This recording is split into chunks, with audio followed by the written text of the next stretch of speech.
Chegamos no Illa de Ons ao porto de Capetón. Vagamos toda a noite molhado e máis eu, sen parar de beber, sen parar de berrar, cuns borrachos que vivían no bar. Levanta xa o risón, que ven por aí o patrón, co seu andar miudiña. Eu quero voltar, eu quero voltar, eu quero voltar a miña terra galega. Eu quero voltar. Xuntámonos cos Aquí comeza Bailando con Reis e Raíñas, un espazo no que imos viaxar pola historia do antigo reino de Galicia desde as súas raíces ata a súa desaparición. 13 séculos de viaxe con diferentes paradas ao longo dos 15 capítulos cos que xuntos nos imos mergullar nese momento no que ás veces atopamos unha revolta.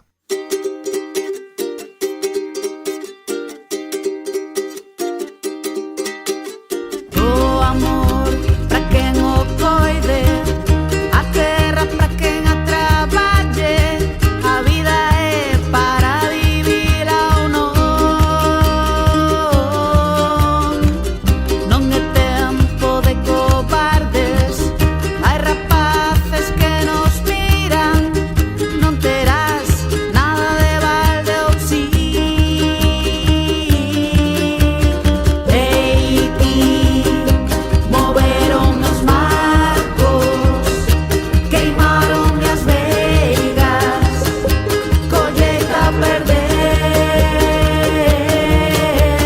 Ei ti, tamén as toxeiras, as pragas, os montes, non hai máis que arder. No capítulo de hoxe imos falar dos irmandiños e das súas revoltas que non foron máis que unha defensa do pobo ante os abusos dos señores. A sociedade civil galega dixo basta nun levantamento sen precedentes na historia. Xa, agora, veña, xa, que é mellor estar en calquera lugar, mellor que neste perdendo o tempo, perdendo segundos que son diñeiro, mentres podes estar en calquera outro lado, vivindo a vida, unha vida de catálogo, un filtro dourado na tua vida soñada, de mañás perfectas, mentres estás en calquera outro lugar, en calquera outro lugar. E para falar das revoltas irmandiñas, pois que mellor que o noso convidado hoxe a Bailando con Reis e Raíñas, pois temos con nós a Carlos Barros Guimeráns, non? El é enseñeiro, historiador, doutor en Historia Medieval pola Universidade de Santiago de Compostela e actualmente director e fundador de Historia a Debate. Hoxe, pois non imos debatir moito, porque o que nos toca máis ben é escoitar o mestre, non? Que tal, Carlos? Benvido a Bailando con Reis e Raíñas. Aquí estou, ao que mandes. Que son, explica de primeiras, non? Vimos tratar de utilizar a linguaxe máis sinxela posible, pero que son as revoltas irmandiñas e cal é o motivo da súa orixe e a quen enfrontaron? Vamos a ver, hubo tres grandes revoltas irmandiñas, unha que sempre se di que foi a primeira, tamén se di que dunha maneira inapropiada, que foi Fusqueña, pero non é así porque ese nome, mal nome, está solamente documentado para a terceira, que foi a Grande Revolta. Entonces decía en 1431, unha revolta que se iniciou nas terras de Andrade e conseguiu o apoio de vasalos do bispado de Mondoñedo e de Lugo, non?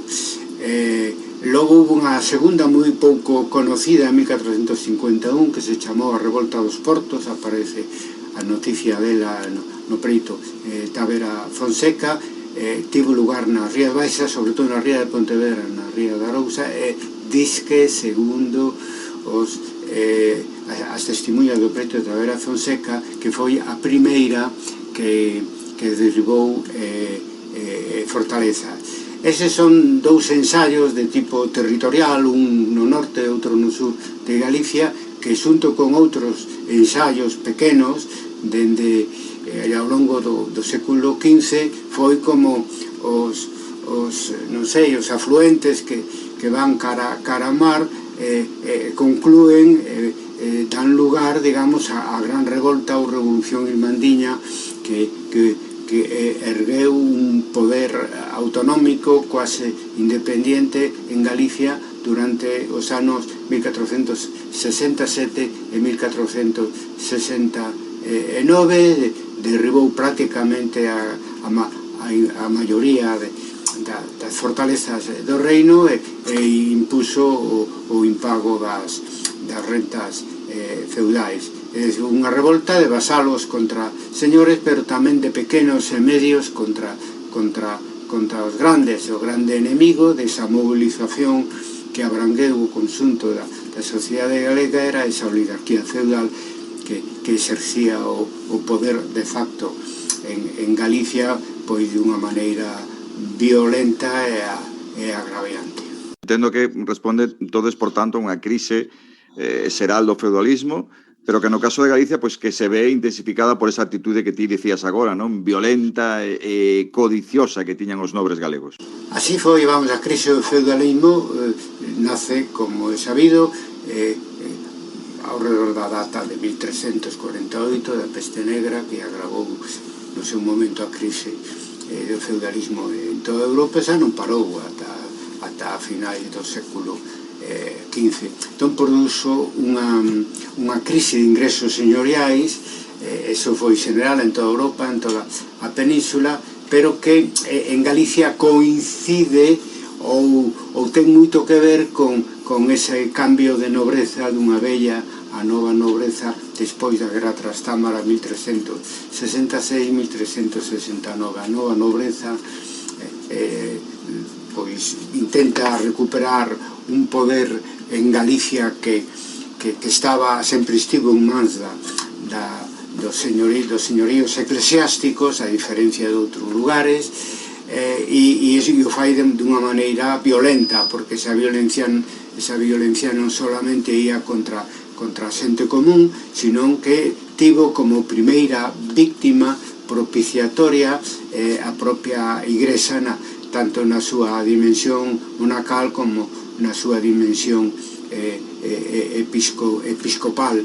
Bueno, pois entonces eso, crisis de feudalismo, crisis de ingresos señoriales, resposta, digamos, de malfeitora por parte desa nova nobleza que fixo que, en definitiva, de gota que fai como unha gota que fai rebosar un vaso que xa está abondo cheo pola presión señorial, e desata unha insurrección global que tivo un período relativamente breve, bueno, entre uns 30 anos ou así de preparación, porque hubo tamén moitas revoltas de tipo local, etcétera, que ían nesa mesma dirección. Foi unha revolta da meirande parte da sociedade contra os señores da fortaleza, que estaban controladas por 4 ou 5 ou 6 ou 7 grandes casas señoriais que tamén retrata Vasco da Ponte no seu nobiliario. Podemos chamalo, por tanto, Carlos, unha revolución a que sucede en 1467? Eu utilizo indistintamente o término de gran revolta e de revolución. O término revolución foi acuñado na época das revolucións burguesas, digamos, a referencia é a Revolución Francesa no século XVIII, non? Por lo tanto, ás veces falo tamén de gran revolta porque é moi difícil entender unha revolución triunfante, ademais a finais do século XV, por deficiencia historiográfica, e o pensamento historiográfico, que todavía non valora suficientemente esa transición que se dá entre a Idade Media e a Idade Moderna. Pero claro que foi unha revolución, a gran revolta irmandiña, porque durante 2 anos a xente logrou vivir sin señores. Que decía Ruy Vázquez, un clérigo de coro da Catedral de Santiago que estaba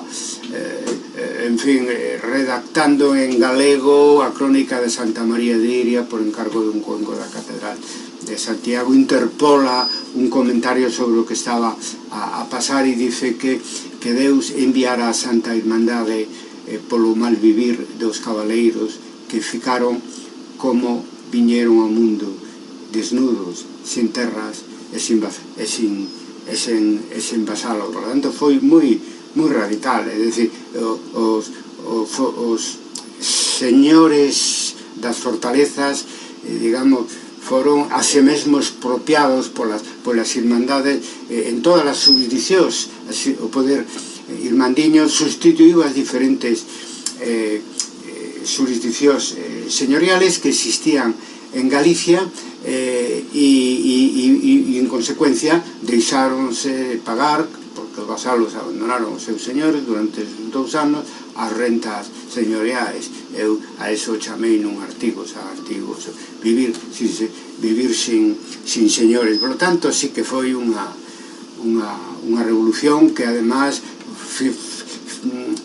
foi posible porque se creou un novo poder que se extendía por toda Galicia, todas as diócesis, todas as comarcas e parroquias, unha rede inmensa de irmandades que foi quen de erguer un poder que en un momento dado actúa casi desde o principio prácticamente independente, o que hoxe diríamos en régimen de autogoberno, e o que daquela os contrarios de irmandad decían por eso que era unha irmandade louca, porque pretendían gobernarse por sí mesmos. Falabas agora deses vasalos, como eran esas milicias irmandiñas? Por quen, falabas dos vasalos, pero por quen estaban compostas e cal era, pois digamos, a experiencia que podían ter na loita? Bueno, vamos a ver, o fenómeno das hermandades, falo ahora, o digo en castelán, porque un fenómeno típico da coroa de Castela se inicia no século XIII, en conxunturas, digamos, de inestabilidad política, por guerras, por sucesiones, etc. Sobre todo nas cidades tiñan por costume solicitar ao rei a formación de unha irmandade, ¿no? para controlar o orden público. No caso irmandiño se utilizou a irmandad justamente para crear un novo orden, ¿no? Porque os que tiñan que como tarefa, que eran os cabaleiros, garantir o orden público, pois eles mesmos acusaban os irmandiños, os cabaleiros de malfeitores. Por lo tanto, tuveron que erguer un poder propio, e por tradición moi antiga, insisto, que comeza no século XIII, esas irmandades formaban unhas milicias normalmente urbanas, ¿no?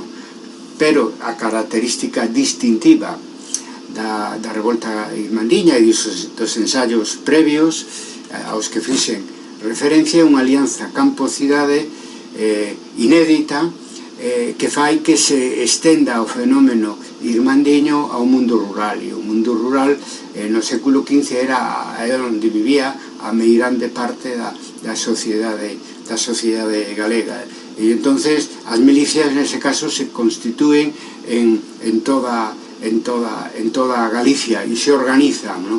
Se organizan 3 exércitos importantes no norte, no centro, no sur, que en un principio se crean para axudar mediante uns itinerarios que en algún caso, sobre todo no caso do exército central alrededor de Santiago de Compostela, un itinerario que é ben coñecido, e ían por aquelas fortalezas máis difíciles de tomar, pois, en fin, a axudar aos veciños a derrubala, ou en algúns casos incluso a tomala por asalto. Claro, todo o mundo tiña armas na casa, ¿no? Primeiro porque o réximen feudal obrigaba a prestar servicio militar cada quen ao seu señor, ¿no? E segundo, porque había unha inestabilidade social, política e de orden público de tal xeito pola anarquía nobiliar que decía unha testimonha do preto de Vera Fonseca que había que ir a cavar no monte con armas.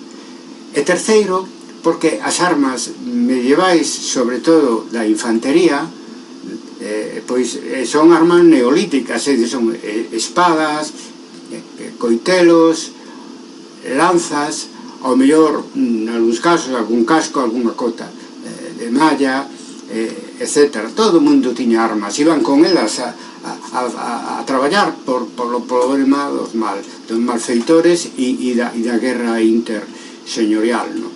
que se estende, que era un feito generalizado, un feito bélico generalizado no conxunto de Galicia antes da revolta irmandiña. Por tanto, todo o mundo tiña armas e algúns sabían moi ben como manexalas. Os dirixentes desas milicias, bueno, obviamente que no conxunto de Galicia a maioría dos irmandiños eran, por razóns de tipo demográfico e sociolóxico, naturalmente campesiños, artesáns, mariñeiros pescadores, non? Logo,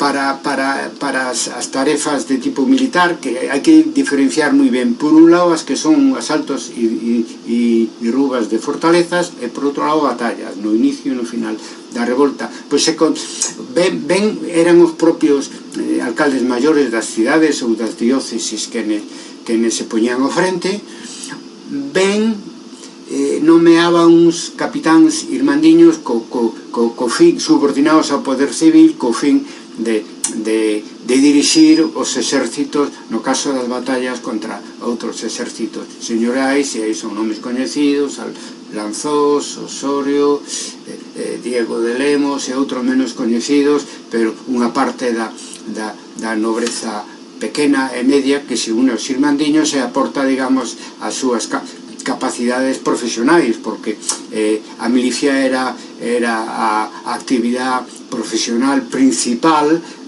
da nobreza nos diferentes niveis, aunque se dan a revolta irmandiña é o mundo ao revés.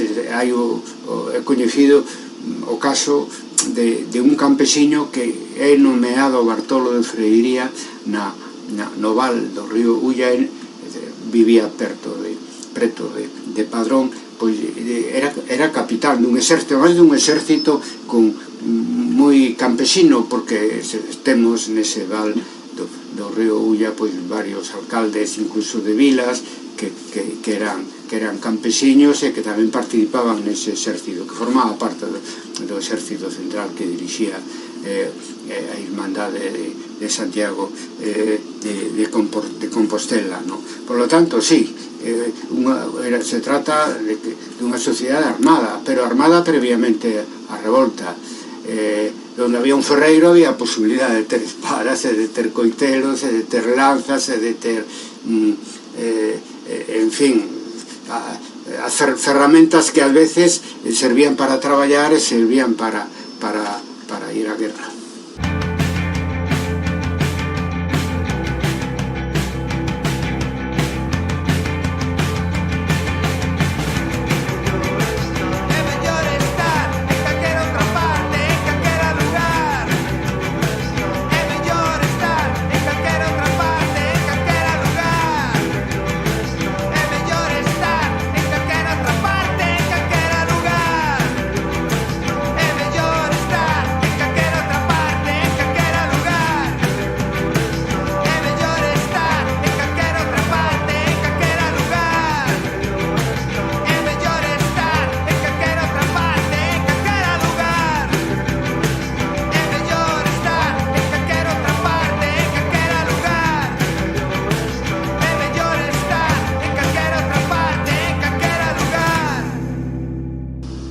Tiñan, Carlos, algún berro de combate? Non sei se que tiñan algún. Escoitase moito isto de que agora se escoita tamén, o de lume, pero non sei se...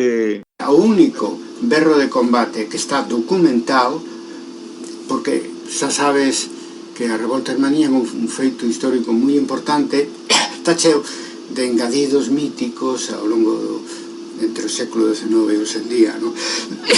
Entón, o único berro que está de combate que está documentado é Viva el Rei, que aparece en varios lugares de Galicia no momento de asaltar a fortaleza. Claro,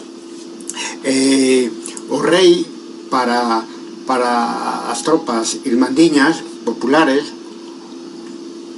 era un rei justiciero que non, eles por non saber ni sabían o nome do rei naquel momento legítimo na coroa de Castela, que era Enrique IV. Pero bueno, tiña unha relación un pouco complexa, pero tamén imaginaria coa monarquía, no sentido de que para eles un rei tiña que estar ao frente das causas xustas, e a súa era unha causa xusta. Acusaban aos cabaleiros do reino de Galicia de malfeitores, así, no seu conxunto. É unha crítica a toda unha clase social, que é a clase social dirixente, e tiñan dúas cartas que esgrimían nas súas asambleas, etc. Unha de Enrique IV dando permiso para estender a irmandade que xa existía en Castela e León a Galicia, e outra Enrique IV, 6 de xullo de 1467, dando por vos os derrubamentos que se fixeran de fortalezas en Galicia por parte da irmandade, e pedindo aos alcaldes que estaban ao frente de algunhas fortalezas que naquel intre aínda se resistían a que se entregaran a Santa Irmandade, sabendo que a Santa Irmandade, fortaleza que collía, fortaleza que derribaba, porque entendía que eran niños de malfeitores. É certo que a actual coñecemos, non así, con o actual nomeamento de Xunta de Galicia, ven daquela Xunta de Irmandades do Reino de Galicia?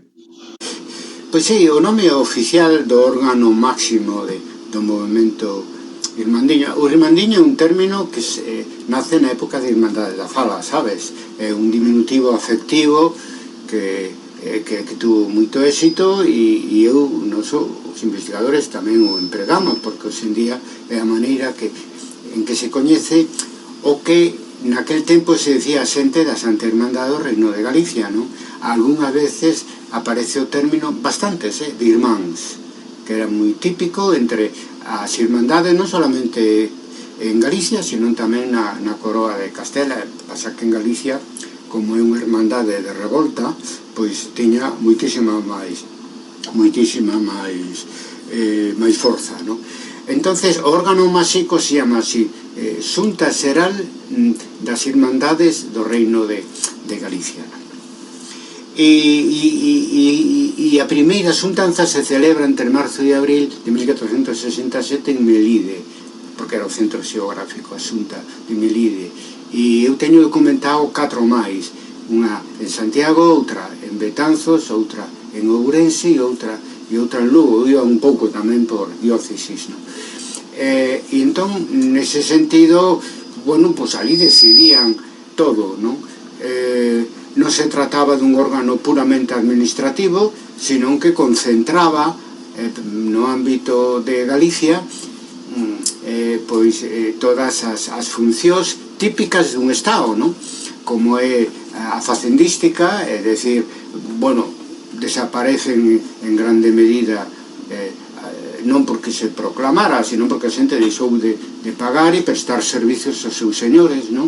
Entón, o que quedaba é o tributo a Santa Irmandade, o imposto da Santa Irmandade, que non debe ser alá moita cousa, porque digamos que o aporte, sobre todo militar, era máis ben voluntario, non? E masivo, pero vamos, había un sistema de cuadrilleiros, en fin, de uns cadros mínimos que estaba extendido por toda Galicia. Cando se elixían alcaldes, diputados, tamén se elixían cuadrilleiros que, bueno, pois tamén debían de estar a tempo completo, e algunha retribución deberían de recibir, ademais de moitas outras cousas, como pode ser pagar a manutención cando o exército se movía, e outros moitos gastos. Entón, a Xunta Xeral do Reino de Galicia pois encárgase da Facenda, encárgase do exército, das milicias, encárgase sobre todo de administrar a xustiza, porque é a parte máis importante do poder na época medieval, a administración da xustiza. E eso se facía a nivel local, a nivel diocesano, que é o nivel, o se diríamos, provincial, da estrutura irmandiña, e logo a nivel superior na Xunta Xeneral, que era como unha asamblea pola xente que participaba e pola duración, que podía durar pois semanas, e aí impartían xustiza. Había os notarios e os alcaldes dirixían os tribunais, tomaban decisións de tipo judicial, tanto a nivel local como logo da Xunta de Galicia. E, pois, como pasa sempre, ian, pois, porque hai peticións de mosteiros sobre que isto e aquilo outro, e que se decidían na Xunta Xeral. Entón, eu intentei, nun artigo que é as orixes medievais da Xunta de Galicia, que se tuvera en conta isto. Sin embargo, non é así. O antecedente máis antigo da Xunta, que é a denominación que se escolleu para o órgano de autogoberno, cos estatutos de autonomía, non solamente aquí, tamén en Extremadura, tamén en Andalucía, tamén en Asturias, pois son as xuntas das, eu vou dicir en español, as hermandades, que é un fenómeno general. En Galicia tuvo un carácter revolucionario, pero en outros lugares tamén existiron. E nada, se considera que nacen a Xunta cos reis católicos, como tantas cousas que teñen que ver coa modernidade, cando realmente nace cos irmañiños e con unhas raíces populares que non terá logo, que perderá a Xunta do antigo régimen, porque unha dos aspectos positivos que tuvo a revolta irmandiña para Galicia, que a partir desta experiencia pois se establece un régimen político no que existían xuntas durante a época moderna, pero digamos con unha función mínima, non de goberno, administrativa, algo de hacer solicitudes ou recibir ao Estado, ou simplemente organizar o pago dos impostos que correspondían ao Estado. Nada con isto que estamos a falar das xuntas revolucionarias, das irmandades do século XV, non?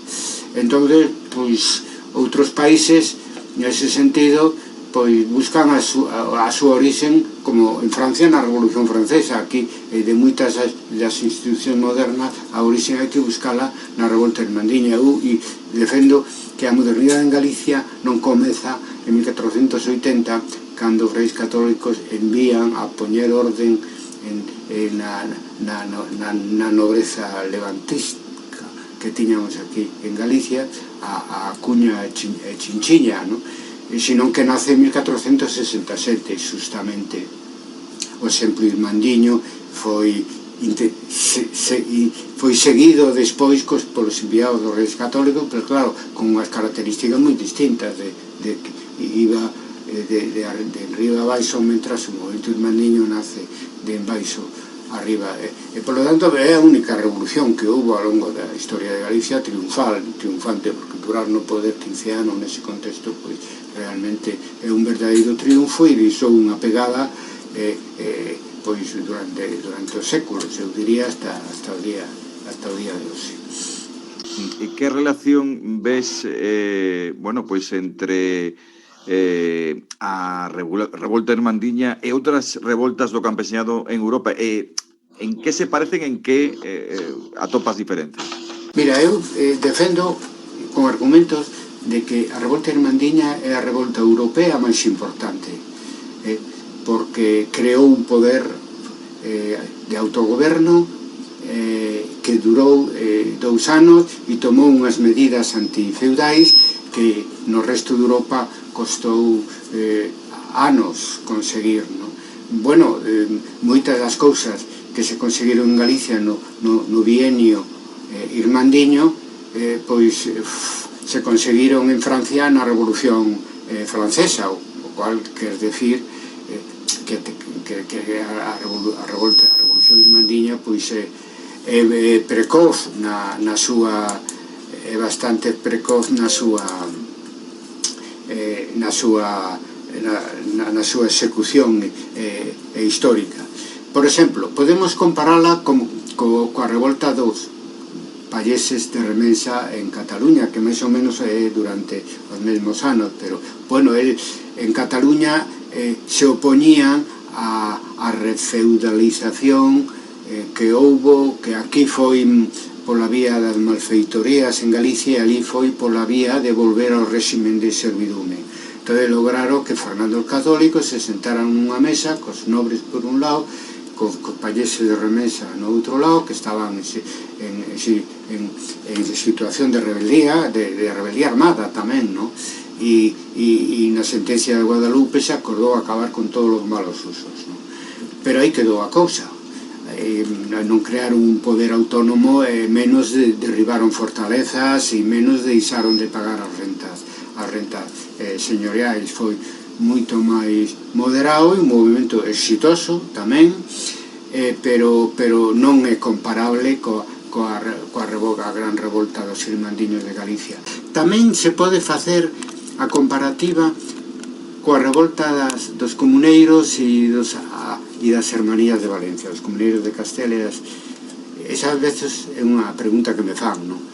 Pero a diferencia neste caso é moi clara, non? Porque as comunidades de Castela e as hermanías de Valencia van dirixidas principalmente contra o Estado, contra Carlos V, non?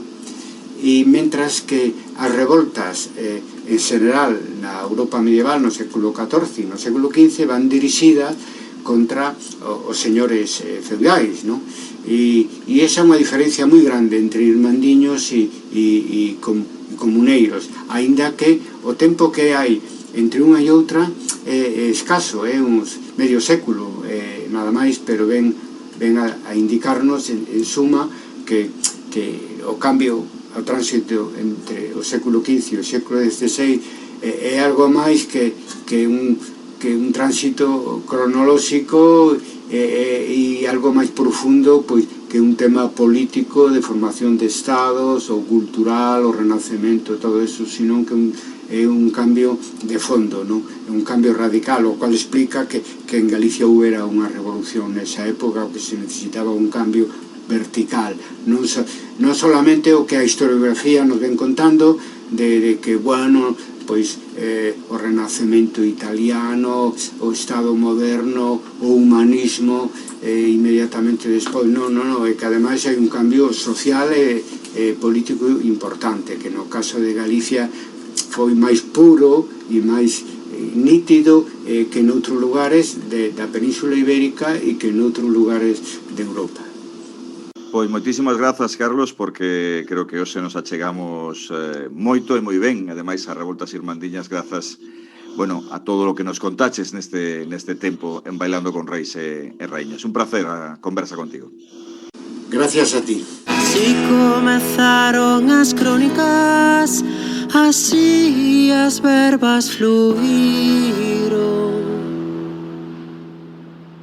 Hoxe nas nosas crónicas do Antigo Reino de Galicia, falando das revoltas irmandiñas, é inevitable na actualidade non falar de tres castelos galegos: Pambre, Moeche e Vimianzo. Por diferentes motivos. No caso do castelo de Pambre, porque este foi un castelo que as revoltas non derrubaron cando os irmandiños levantáronse pois contra a nobreza galega lá polo 1467. O castelo era propiedade de Sancho Sánchez de Ulloa, neto do seu construtor, de Gonzalo Zores de Ulloa. Pois parece que foi Sancho quen houbo de afrontar a rebelión irmandiña tras a histórica reunión de Melide, na que os rebeldes pois exixiron que se lles entregase de inmediato o castelo. Tras esta petición, Sancho, tremendo pola súa vida, pois puso pés en polvorosa, abandonou a fortaleza, sen saber ademais que con ese xesto pois ia salvar o castelo do asalto, pois os irmandiños pois respetaron o castelo, que foi pasando a ser propiedade pois dos sucesivos herdeiros da familia Ulloa. Para chegarse á historia desta construción, pois nada mellor que, mira, ler O Castelo de Pambre, que é unha obra de 1895 do autor compostelán Antonio López Ferreiro, onde se narran pois acontecementos históricos acaecidos nas terras de Ulloa na segunda metade do século XVI, pois alternando unha historia de amor cos conflitos entre a Casa de Ulloa e outros nobres partidarios da Casa de Trastámara. E logo temos dous castelos como o de Moeche e o de Vimianzo, pois que contan coas súas festas rememorativas do asalto irmandiño que se van celebrando cada verán. O de Moeche, por exemplo, atópase moi preto de Ferrol e unha das grandes curiosidades deste castelo é a súa localización, xa que se trata dunha construción situada nun val, algo bastante atípico, non? No que se refire a fortificacións que normalmente, como están para a administración e para a defensa, normalmente estaban construídas en elevacións, non? Outros grandes atractivos deste fortín é que cando entras no castelo de Moeche é como entrar en dous castelos á vez. Isto débese a que no século XIV levantouse un primeiro castelo que foi destruído nas revoltas irmandiñas en 1467 e no 1469, unha vez que os irmandiños pois deixan as armas, foron utilizados como man de obra escrava para levantar de novo a fortificación. Por tanto, actualmente é visitable o segundo castelo que aínda conserva restos da estrutura da primeira fortaleza. Ademais, tamén tes ali pois un centro de interpretación das revoltas irmandiñas que ofrece unha colección permanente e un servizo de visitas guiadas. O Castelo de Moeche leva aberto ao público desde o ano 2006 e durante estes anos pois converteuse nun importante espazo cultural e turístico e cada ano, no mes de agosto, acolle ese festival irmandiño no que se conmemora o asalto ao castelo durante as revoltas, non? Os veciños de Moeche pois celebran xa desde hai 43 anos este festival irmandiño con todo o acto principal e a recreación do asalto ao castelo cunha procesión de carácter pagán con fachos accesos ao berro de lume, que se supón que era o que gritaban os irmandiños no momento da destrucción dos castelos, aínda que xa nos explicou Carlos Barros que iso pois non era tan así.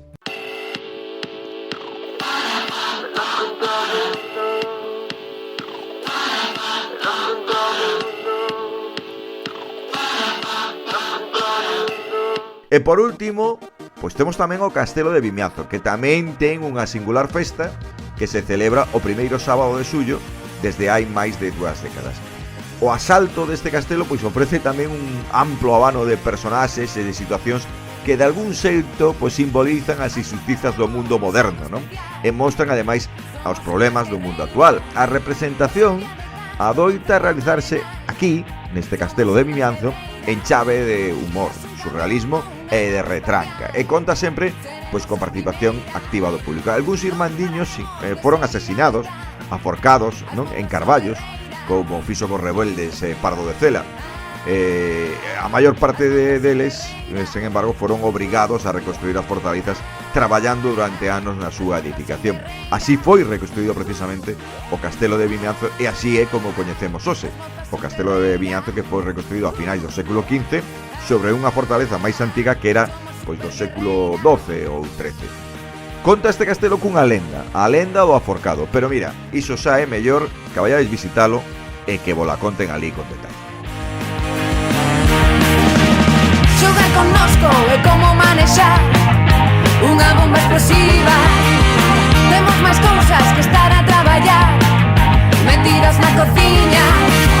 Somos artistas para poder levar con xeito a nosa vida. Non pararemos até poder cobrar o da Real Familia. As mozas son guerreiras. Pois así rematamos un novo capítulo de Bailando con Reis e Raíñas. Hoxe fomos de revolta, guerreando polos nosos castelos, como dicían as irmandiñas, as mozas son guerreiras. Se queredes máis, xa sabedes, seguide atentos á nosa sintonía.